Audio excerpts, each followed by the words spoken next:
No Evangelho segundo Mateus, no capítulo 15, Jesus, em seu diálogo com os escribas e fariseus sobre as tradições dos judeus, disse o seguinte, Mateus capítulo 15 e versículo 5, mas vós dizeis, se alguém disser a seu pai ou a sua mãe, é oferta ao Senhor aquilo que poderias aproveitar de mim.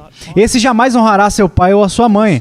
E assim invalidastes a palavra de Deus, por causa da vossa tradição. Hipócritas, bem profetizou Isaías a vosso respeito, dizendo, este povo honra-me com os lábios, mas o seu coração está longe de mim. E em vão me adoram, ensinando doutrinas que são preceitos de homens. Em questão, no ministério de Jesus, em seu diálogo com os judeus e os líderes dos judeus, estava essencialmente esta mesma questão com a qual estamos lidando hoje. Qual é a nossa autoridade? Este tem sido um problema ao longo da história da igreja. Qual é a autoridade da igreja? A quem respondemos? Qual é a nossa responsabilidade? Essa era essencialmente a questão na época e nos dias de Jesus, com os fariseus, que eles colocavam a tradição deles acima e além da palavra de Deus. Essa questão de autoridade é fundamental para nós como cristãos. A Escritura é a nossa autoridade ou é a tradição? Ou ambos são autoridades em nossas vidas? Essa era a questão rudimentar na época da Reforma, assim como era a questão rudimentar nos dias de Jesus com os fariseus. Agora, se você está ouvindo a respeito da dieta de Worms pela primeira vez, então você pode muito bem estar confuso ou enojado, até perceber que nós estamos falando da dieta de Worms, que era uma cidade na Alemanha. A palavra dieta é uma palavra interessante. Na Idade Média, o Sacro Imperador Romano convocava reuniões de tempos em tempos, quando surgia a necessidade de representantes dos estados imperiais se reunirem em uma cidade específica, para deliberar sobre questões políticas, sociais e eclesiásticas pertinentes ao Sacro Império Romano. Embora a etimologia da palavra dieta seja amplamente debatida, uma teoria é que uma dieta do latim diaeta e do grego diaita, regime ou estilo de vida, em associação à palavra latina morte, morrer, ou dia, significava uma assembleia imperial que se reunia diariamente, muitas vezes durante meses a fio, para lidar com o regime diário de trabalho que eles precisavam realizar. A dieta de Worms foi realizada na cidade de Worms, a pronúncia é Worms, Alemanha, de 28 de janeiro a 25 de maio de 1521. Worms está localizada no sudoeste da Alemanha, no rio Reno. E na época da dieta, Worms tinha uma população de cerca de 7.000 pessoas. A dieta imperial trouxe para a cidade cerca de 10.000 turistas, incluindo os homens mais poderosos e proeminentes do império, junto com todas as comitivas deles. Em jogo estava o controle autoritário e inquestionável do Sacro Imperador Romano Carlos V. Agora, isso era significativo, porque o controle e a autoridade dele estavam sendo questionados. E a paz e a unidade do império também estavam debaixo de ataque. Assim, Honyan Weck, representando o imperador, considerou aquele homem em particular uma ameaça à paz e à unidade, a saber, um monge de 37 anos, um professor agostiniano de Wittenberg, chamado Martinho Lutero. Quando Lutero apareceu na dieta de Worms de 15 a 18 de abril, a Assembleia já havia começado há quase 3 meses. No início, Lutero não tinha plano de aparecer. Ele foi convocado após queimar publicamente a bula papal, Exsurge Domini, em 10 de dezembro de 1520. A bula, redigida em grande parte por Eck e emitida pelo Papa Leão X em junho, listava 41 acusações contra Lutero e continha ameaças de excomunhão se ele não se retratasse por causa dos ensinamentos contra algumas práticas e ensinos da igreja, especialmente no que se referia à venda de indulgências para financiar a construção da Basílica de São Pedro em Roma. Lutero queimou a bula papal em resposta por terem queimado os livros dele em toda a Alemanha. A recusa de Lutero em se arrepender motivou Leão a excomungar Lutero em uma outra bula papal intitulada Decet Romano Ponticem, 3 de janeiro de 1521. No entanto, Lutero permaneceu sob a proteção do eleitor da Saxônia, Frederico III, que deu a Lutero liberdade para pregar e ensinar em toda a região saxônica. As ações audaciosas de Lutero, segundo a Igreja, impulsionaram o crescimento dos seus ensinamentos, da sua popularidade, estimulando muitas igrejas em toda a região a apoiarem e seguirem Lutero. E precisamos entender que Lutero teve uma disputa com Eck, no início de 1519, na disputa de Leipzig. Lutero estava lá com seu amigo Andreas Karlstadt. E foi lá que Lutero chegou à convicção de que a igreja, por meio dos seus concílios e julgamentos, havia de fato errado em algumas das suas decisões, mais precisamente na decisão de condenar e em seguida queimar Jan Hus na fogueira. E assim, quando Lutero apareceu perante a Dieta Real de Worms e declarou o que conhecemos muito bem hoje em dia: a menos que eu seja convencido pelo testemunho das Escrituras e pela razão, pois não confio no Papa ou em concílios apenas, visto que é bem sabido que eles muitas vezes erraram e se contradizem. Sou limitado pelas Escrituras citadas e a minha consciência cativa a palavra de Deus. Não posso e não vou me retratar. Ir contra a minha consciência não é correto nem seguro. Essa declaração é questionada e debatida, se ele realmente disse isso ou não. De qualquer forma, isso é secundário, porque o que Lutero estava de fato dizendo era simplesmente isso: aqui permaneço, não há nada mais que eu possa fazer, que Deus me ajude, amém. Quando Lutero compareceu perante a Dieta, ele permaneceu convicto em seu princípio de que a palavra de Deus é a autoridade máxima e infalível para a fé e a vida. Pois ele sabia que, embora estivesse diante dos homens mais poderosos da Europa, homens que poderiam condená-lo e tirarem sua vida, ele também estava diante de Deus.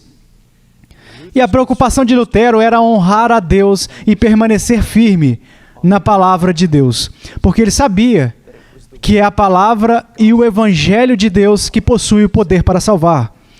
Então, quando se trata de toda essa questão da autoridade, a questão da nossa autoridade, isso era rudimentar para Roma e foi fundamental para Lutero e os demais reformadores. Agora, antes de passarmos a examinar a sola Escritura com um pouco mais de profundidade, precisamos entender realmente a posição católica. Roma acreditava que a Escritura era uma autoridade, mas eles apenas acreditavam que a Escritura era uma autoridade, não a autoridade final. E esse é, em essência, o ponto crucial do problema. Para Roma, eles acreditavam que era a Escritura, a tradição, o magistério formado pelos cardeais do Papa e bispos ao longo da história da Igreja Católica Romana.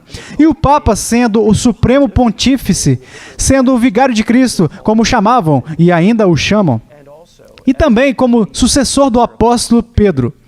Eles acreditam que o Papa, quando fala e faz as suas declarações e oráculos, fala com autoridade e fala ex cathedra. E assim, a Igreja Católica Romana acreditava nas Escrituras, mas eles também acreditavam que as tradições e os credos da Igreja, e até mesmo o magistério e as autoridades juntas, em um grau ou outro, compartilhavam a autoridade sobre a vida do povo de Deus na igreja. Agora, os reformadores não ensinaram nada de novo. Lutero não estava ensinando nada novo. Ele não se propôs a ser um inovador. Ele nem mesmo pretendeu ser um reformador. Mas o que Lutero e os outros reformadores magisteriais procuraram fazer era retornar à igreja à forma original que os pais ensinaram, para o que Agostinho ensinou, para o que os pais da igreja primitiva ensinaram. A saber, que em relação à tradição e autoridade da igreja, todos os seus bispos, pastores, professores e supervisores, todas essas autoridades estavam subordinadas à autoridade suprema e final, a palavra de Deus. Portanto, é absolutamente importante que vejamos essa distinção. Roma acreditava na autoridade das Escrituras, mas não acreditava na autoridade das Escrituras supremamente. No final das contas, não acreditava na autoridade das Escrituras. Acreditamos que a Escritura, e somente a Escritura, é a única infalível e a única regra final ou definitiva para a fé e a vida. Essa distinção fundamental é basicamente o que nos separa do catolicismo romano e então, em grande medida, até mesmo do catolicismo romano de hoje em dia. Agora, ao contrário de muitos equívocos populares, esses reformadores, Martinho Lutero, Calvino, Zwinglio e muitos outros, estavam se esforçando para fazer a igreja retornar às Escrituras como a sua única autoridade infalível para a fé e a vida. No entanto, eles não tiveram sucesso.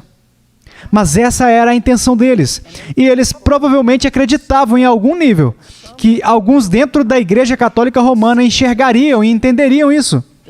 Que eles entenderiam o erro deles e que voltariam para os pais, que voltariam para o que a igreja amou durante muito tempo, há muitos anos.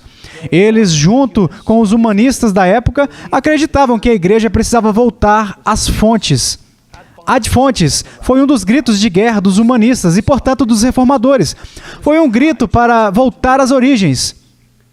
Porque o que a igreja tinha e o que ela considerava a sua autoridade primária biblicamente era a Vulgata Latina. A Vulgata Latina, embora uma tradução útil em muitos aspectos, muitas vezes obscurece o ensino claro das Escrituras. E assim, junto com os humanistas, os reformadores acreditavam que a igreja precisava retornar às línguas originais, às fontes originais das Escrituras, ao Antigo Testamento hebraico e ao Novo Testamento grego. E quando olhamos para a Escritura, vemos claramente que a própria Escritura faz a sua autenticação. Que Deus, pelo seu Espírito, por meio das palavras que Ele deu aos seus apóstolos e profetas, autenticou a autoridade das Escrituras. Lemos em 2 Timóteo capítulo 13, versículo 14 em diante. Paulo escreve a Timóteo: Tu, porém, permanece naquilo que aprendeste e de que foste inteirado, sabendo de quem o aprendeste e que desde a infância sabes as sagradas letras, que podem tornar-te sábio para a salvação pela fé em Cristo Jesus. Toda a Escritura é inspirada por Deus e útil para o ensino, para a repreensão, para a correção, para a educação na justiça, a fim de que o homem de Deus seja perfeito e perfeitamente habilitado para toda boa obra. Agora, na época da Reforma, como todos sabemos, a causa inicial da Reforma foi a doutrina da salvação. Não era apenas a justificação, era de fato a totalidade da doutrina da salvação, porque durante a Idade Média a igreja havia começado a fundir e reunir as doutrinas da justificação e santificação. E quando Lutero apareceu, o problema que ele encontrou foi que Roma estava obscurecendo a doutrina da salvação completamente. Bem, essa foi a causa inicial da Reforma. A causa fundamental da Reforma, no entanto, foi a autoridade. Qual é a nossa autoridade? Qual é a nossa autoridade final? Qual é a nossa autoridade suprema? E essa foi a questão fundamental. Às vezes, esses dois problemas ou causas são referidos como a causa formal, sendo autoridade, e a causa material, sendo justificação ou salvação. Esses são termos aristotélicos e, de certa forma, são úteis, mas descobri que os termos causa incendiária e causa fundamental são um pouco mais úteis quando consideramos o contexto da Reforma. E assim, essas causas da Reforma foram fundamentais e significativas para a igreja da época. E, é claro, ainda são significativas para a igreja dos nossos dias. Agora, quando se trata da autoridade das Escrituras, precisamos entender o que queremos dizer e o que não queremos dizer com isso. Em primeiro lugar, precisamos entender que quando falamos do sola Escritura, quando falamos das Escrituras como a nossa autoridade, não estamos simplesmente dizendo que é a nossa única autoridade. Estamos dizendo que é a nossa única autoridade infalível, que é a nossa única autoridade suprema ou final, que é infalível. Temos outras autoridades, reconhecemos isso, os reformadores entenderam isso, mas entendemos que essas autoridades estão subordinadas à palavra de Deus. E muitas pessoas entenderam a doutrina do sola Escritura errado. Eles creem em algo que seria mais considerado um solo Escritura, onde é simplesmente uma cópia da Bíblia e a minha própria interpretação particular, e eu posso decidir e determinar o que eu quiser que a Bíblia tenha a dizer. E assim, as pessoas pegam e tomam decisões baseadas em uma hermenêutica pobre, um método pobre de interpretação, com a intenção de crer nas coisas que elas querem acreditar, ignorando os credos históricos da igreja, ignorando o que o Espírito de Deus tem feito ao longo da história da igreja, ignorando os ensinamentos da igreja. E tem havido muitas, diversas heresias que resultaram exatamente por essa razão. Mas a igreja não acredita em solo escritura. Acreditamos no sola escritura, que somente a Bíblia é a nossa única regra infalível para a fé e a vida. Também é importante que entendamos que acreditamos em toda a escritura, nas escrituras completas, na soma total das escrituras. Acreditamos em todo o conselho de Deus. E assim, somos chamados como povo de Deus não apenas para olhar para um trecho ou outro da escritura, não para dar preferência a um trecho acima dos outros, porque isso tem sido feito em um grau ou outro ao longo das eras. Igrejas, denominações, indivíduos tendem a colocar um apóstolo sobre outro apóstolo, um trecho do Antigo Testamento sobre um outro trecho do Antigo Testamento. Então acreditamos em toda a Escritura, a natureza abrangente de todo o conselho de Deus. Cremos nessa Escritura, nos 66 livros da Escritura, o cânone da Escritura, não os livros deuterocanônicos ou apócrifos ou os livros intertestamentais, mas os 66 livros do Antigo e do Novo Testamento são de fato a única regra infalível para a fé e a vida. Agora, quando se trata do sola escritura, não estamos simplesmente afirmando que somente as escrituras são o nosso guia infalível e definitivo. Também estamos afirmando a necessidade das escrituras. A necessidade das escrituras se refere à nossa necessidade e a todas as necessidades da humanidade por revelação especial. Nós, é claro, distinguimos a revelação especial da revelação geral. A revelação especial é a palavra de Deus. A revelação geral é tudo o mais que Deus revelou em toda a natureza. E assim acreditamos que a revelação especial de Deus é necessária para que nós, como criaturas caídas, obtenhamos o conhecimento necessário do Evangelho e do plano de salvação, que não pode ser aprendido por meio da revelação geral da natureza ou das nossas próprias consciências. Também afirmamos, quando afirmamos o sola escritura, a suficiência da Escritura, que tudo o que é necessário para entender e crer a respeito da salvação e do que agrada a Deus está na Bíblia. Também afirmamos a imutabilidade da Escritura, a imutabilidade da Bíblia, que não devemos adicionar ou subtrair nada da palavra de Deus. A imutabilidade das Escrituras significa que ela não muda. A clareza das Escrituras é outro ponto que precisamos mencionar quando se trata do sola escritura. A perspicuidade da Escritura é uma maneira muito esquisita e uma palavra muito estranha para se referir à clareza da Escritura. Quando falamos da clareza ou perspicuidade das Escrituras, não estamos sugerindo que tudo nelas é igualmente claro em si mesmo. Não estamos sugerindo que tudo seja igualmente claro, mas sim aquelas coisas nas Escrituras que nos ensinam a respeito da salvação, que nos ensinam as coisas necessárias para conhecer a Deus e sermos reconciliados com Ele, são claras. Então, acreditamos que a Escritura é suficientemente e apropriadamente clara. Agora, é importante que representemos Roma corretamente, porque naquela época, e até certo ponto ainda hoje em dia, houve muitas revisões desde o Concílio de Trento e os concílios do Vaticano e várias outras encíclicas papais ao longo dos anos, que Roma, falando de maneira geral, acredita na imutabilidade e necessidade das Escrituras. E até certo ponto, eles realmente acreditam na clareza das Escrituras. Eles acreditam que a Escritura é clara em certos lugares. Mas o que eles dão, eles também pegam de volta e sugerem que a igreja precisa ser a intérprete final e a autoridade final dessas porções claras e menos objetivas das Escrituras. Mas Roma rejeita amplamente, embora alguns argumentem, Roma rejeita amplamente a suficiência das Escrituras.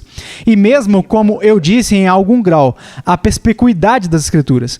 E, amados, esse é o problema fundamental. Eles não enxergam as Escrituras como suficiente para ser a única regra infalível e definitiva para a fé e a vida.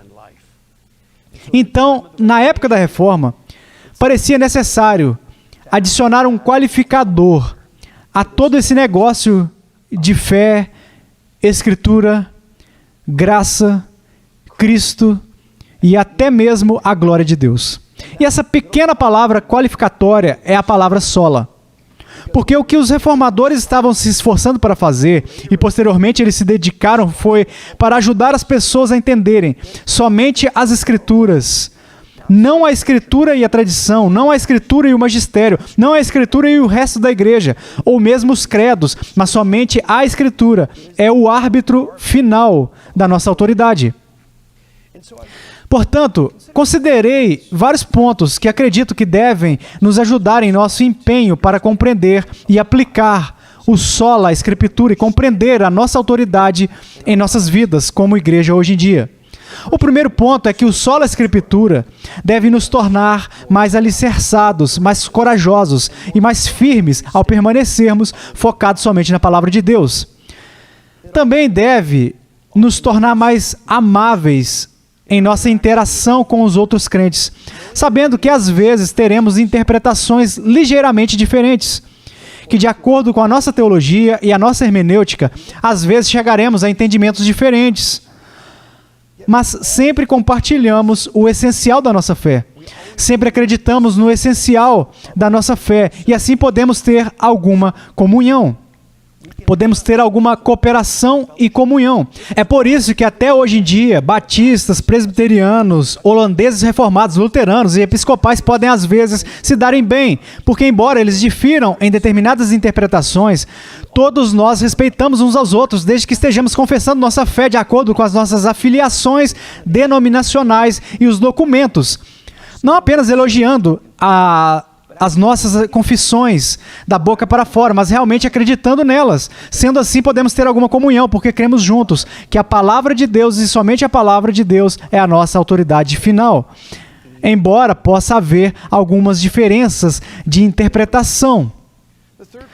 O terceiro ponto é que o sola Escritura deve nos tornar mais humildes, reconhecendo o quão desesperadamente todos nós precisamos ouvir a palavra de Deus, o quanto todos nós precisamos ouvir a revelação de Deus, e que nós, como pastores, presbíteros, líderes na congregação que Deus deu à igreja, devemos nos lembrar de que a autoridade não é nossa, que a nossa autoridade não é inerente e que ela não é definitiva.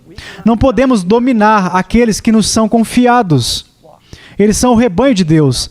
Não somos o juiz final. A palavra de Deus é. Estamos subordinados à palavra de Deus. E é por isso que a nossa autoridade é uma mera autoridade declarativa, uma autoridade ministerial, uma autoridade que aponta para a palavra de Deus e não para nós mesmos, como autoridade suprema do homem. O sola Escritura deve nos tornar verdadeiros servos. Devemos ser moldados pela palavra de Deus, não ela moldada por nós. Quando lemos as Escrituras, não julgamos as Escrituras. Viemos como servos da Escritura, não como mestres dela. E quando lemos a Escritura, ela nos sonda, nos julga. Ela nos convence pelo poder do Espírito Santo. Lemos em Hebreus que a palavra de Deus é poderosa. Do capítulo 4 e versículo 12 em diante, porque a palavra de Deus é viva e eficaz e mais cortante do que qualquer espada de 2 gumes e penetra até ao ponto de dividir a alma e espírito, juntas e medulas, e é apta para discernir os pensamentos e propósitos do coração. O sola Escritura deve nos fazer sentir mais seguros, mais plenos e, portanto, mais livres. Veja, o sola Escritura é o guardião contra todas as amarras das consciências pela igreja e pelas tradições dos homens. Ao afirmar que a palavra de Deus é a nossa única autoridade infalível, podemos descansar nela. É o protetor da liberdade cristã. Veja, Roma temia que a justificação e a crença na autoridade infalível final das Escrituras simplesmente fizessem alguns homens se sentirem livres demais, seguros demais. E eles estavam certos. O que Roma temia era a nossa liberdade. A liberdade do julgamento interno. Mas onde a igreja romana queria manter o controle, ela não conseguia manter o controle sobre o Espírito Santo. Porque acreditamos que existe um sacerdócio de crentes, que cada um de nós, habitados pelo Espírito Santo e guiados pelo Espírito Santo, tem a capacidade de interpretar as Escrituras corretamente. Precisamos estudá-las, precisamos entendê-las, precisamos ouvir os nossos antepassados, precisamos prestar atenção às nossas confissões e credos históricos da igreja, mas no final das contas, confiamos no Espírito Santo para nos guiar. Isso é o que é tão surpreendente sobre o Sola Escritura. É que não podemos nos agarrar ao Sola Escritura sem nos agarrarmos firmemente a uma visão e compreensão robustas do poder do Espírito Santo dentro de nós para guiar a nossa interpretação. Veja, isso é o que é tão incrível sobre a igreja em nossa era. É que sim, embora haja diferenças entre nós, embora tenhamos interpretações ligeiramente diferentes, nós, como verdadeiros crentes professos de diferentes denominações, que às vezes diferimos fortemente, e às vezes devemos nos dividir, mas ainda compartilhamos uma fé comum por causa da nossa perseverança, que a palavra de Deus, e somente a palavra de Deus, é a nossa autoridade infalível final.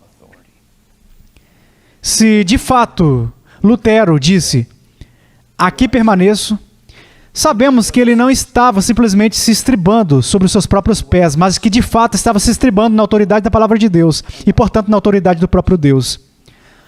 As Bíblias que nós temos e que lemos são de fato a palavra de Deus, dominante, infalível, inerrante, necessária, suficiente, clara e suficientemente clara. E é a única e infalível regra para a nossa fé e vida.